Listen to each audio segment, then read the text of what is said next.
കഴിഞ്ഞ ദിവസം കൈവിലങ്ങുമായി 2 പ്രതികൾ രക്ഷപ്പെട്ട കാര്യം റിപ്പോർട്ട് ചെയ്തിരുന്നു. അവരിപ്പോൾ പിടിയിലായിട്ടുണ്ട്. അവിടെ ചെന്ന് വിലങ്ങൊക്കെ ഊരിമാറ്റി ഡ്രസ്സൊക്കെ ചേഞ്ച് ചെയ്ത് പോകുന്ന ദൃശ്യങ്ങൾ വയനാട് മേപ്പാടിയിൽ നിന്നാണ്. അയ്യൂബ് ഖാൻ സൈതലവിയും അച്ഛനും മോനുമാണ്. അവർ കൈവിലങ്ങുമായി രക്ഷപ്പെട്ടവരാണ്. അവർ രക്ഷപ്പെട്ട ശേഷം വസ്ത്രം മാറിപ്പോകുന്ന ദൃശ്യങ്ങൾ പോലീസിന് കിട്ടി. കടക്കൽ പോലീസും പാലോട് പോലീസും വയനാട്ടിലേക്ക് തിരിച്ചു എന്നാണ് അറിയാൻ കഴിയുന്നത്. 6 വിവരങ്ങൾ വെച്ചിരുന്നു. അവരുടെ പിടിയിലായത് എവിടെ നിന്നാണ് കൃത്യമായി?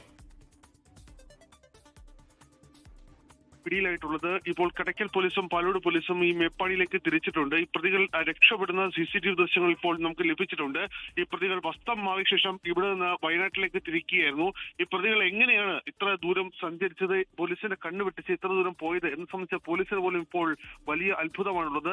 കടക്കൽ പോലീസുമായി അടക്കം ബന്ധപ്പെടുമ്പോൾ പോലീസ് പറയുന്നത് തങ്ങൾ പരിശോധിക്കാവുന്ന ഇടങ്ങളിലെല്ലാം പരിശോധന നടത്തിയിരുന്നു. പക്ഷേ ഈ സൈതലവിയും അയ്യൂബ് ഖാനും ഇത്ര ദൂരം പോകാനിടയ സാഹചര്യം എന്തെന്ന് അറിയില്ല. അവർക്ക് മറ്റെന്തെങ്കിലും പിന്തുണ ഇവിടെ നിന്ന് ലഭിച്ചിട്ടുണ്ട് എന്ന കാര്യത്തിൽ പോലീസിനും സംശയമുണ്ട്. പക്ഷേ ഈ വസ്ത്രം മാറിയ ശേഷം ഇവർ കടന്നു പോകുന്ന ദൃശ്യങ്ങളാണ് ഇപ്പോൾ നമുക്ക് ലഭിച്ചിട്ടുള്ളത്. വയനാട് മേപ്പാടിയിൽ നിന്നാണ് പ്രതികളെ ഇപ്പോൾ കണ്ടെത്താൻ കഴിഞ്ഞിട്ടുള്ളത്. ഈ 2 ദിവസം, അതായത് 48 മണിക്കൂർ മുമ്പാണ് പ്രതികൾ പോലീസ് കസ്റ്റഡിയിൽ നിന്ന് രക്ഷപ്പെട്ടു പോകുന്നത്. ഈ വയനാട് സുൽത്താൻബത്തേരിൽ നിന്ന് പ്രതികളെ പിടിച്ചുകൊണ്ടിരുന്നു മോഷണക്കേസുമായി ബന്ധപ്പെട്ട്. തുടർന്ന് ഈ കടക്കിൽ എത്തുമ്പോഴാണ് പ്രതികൾ മൂത്രമൊഴിക്കണമെന്ന് ആവശ്യപ്പെടുകയും ഈ കൈവിലങ്ങ് അഴിച്ചിടണമെന്ന് നിർദ്ദേശം നൽകുകയും ചെയ്തത്. ഒടുവിൽ പോലീസ് അത് ഈ പ്രതികളെ പുറത്തേക്ക് ഇറക്കുന്ന സമയത്ത് പോലീസിനെ വെട്ടിച്ച് ഇവർ കടന്നു കളയുകയായിരുന്നു. സംഭവത്തിൽ പോലീസ് ഉദ്യോഗസ്ഥർക്ക് വീഴ്ച പറ്റിയെന്ന് നേരത്തെ തന്നെ സ്പെഷ്യൽ ബെഞ്ച് റിപ്പോർട്ട് കൊടുത്തതാണ്. ഇതിനിടയിൽ പോലീസിന്റെ അന്വേഷണം തുടരുന്നതിനിടയിലാണ് ഇപ്പോൾ വയനാട് മേപ്പാടിയിൽ നിന്ന് പ്രതികൾ പിടിയിലായിട്ടുള്ളത്. രണ്ടുപേരും ഒരുമിച്ച് തന്നെയായിരുന്നോ രക്ഷപ്പെട്ടതിന് ശേഷവും അരുൺ?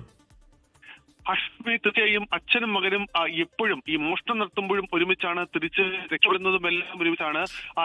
നേരത്തെയും ഇതേ സ്വഭാവം ഇവർ ഇരുവരും കാട്ടിയിരുന്നു എന്നുള്ളതാണ് പറയുന്നത്. ഈ വയനാട് മേപ്പാടിൽ നിന്ന് ഇരുവരെയും പിടികൂടുമ്പോൾ വേറെ വസ്ത്രം ധരിച്ച രീതിയിലായിരുന്നു. ഇവർ എവിടേക്കാണ് പോകാൻ ഉദ്ദേശിച്ചത് എന്ന കാര്യത്തിൽ ഇപ്പോഴും കൃത്യമായ സൂചന പോലീസിനില്ല. ഇനി കസ്റ്റഡി എടുത്ത ശേഷം ഇവരെ ചോദ്യം ചെയ്ത ശേഷമായിരിക്കും ഇവർക്ക് കൂടുതൽ പിന്തുണ എവിടെയെങ്കിലും ലഭിച്ചിട്ടുണ്ടോ എന്ന് മനസ്സിലാവുക. എന്തായാലും മോഷണത്തിലും ഒരുമിച്ച്, രക്ഷപ്പെടുന്നതിലും ഒരുമിച്ച്, ഇപ്പോൾ പിടിയിലാകുമ്പോൾ ഒരുമിച്ച് എന്നുള്ളതാണ് പോലീസ് പറയുന്നത്. ഇവരുടെ ഒരു മോഡ് ഓഫ് ഓപ്പറേഷൻ എല്ലാം അത്തരത്തിലാണ്. കാരണം ഇവർ എപ്പോഴും മോഷണം നടത്തുമ്പോഴും അച്ഛനും മകനും ഒരുമിച്ചാണ് എപ്പോഴും പോകാറുള്ളത്. തിരിച്ച് മോഷണം നടത്തിയ ശേഷം പിന്നീട് ആ പ്രദേശത്തെ തന്നെ നിൽക്കാറില്ല. ഈ പാലോട് ഒരു കടകളിലടക്കം മോഷണം നടത്തിയ ശേഷമാണ് ഇവരെ പിന്നീട് വയനാട് സുൽത്താൻബത്തേരിൽ നിന്ന് പോലീസിന് പിടിക്കാൻ കഴിയുന്നത്. ദൃശ്യങ്ങൾ പ്രേക്ഷകർ കാണുകയായിരുന്നു. അച്ഛനും മകനും തമ്മിലുള്ള ഹൃദയബന്ധത്തിന്റെ അപൂർവമായ മറ്റൊരു കാഴ്ച എന്ന് വേണമെങ്കിൽ പറയാം.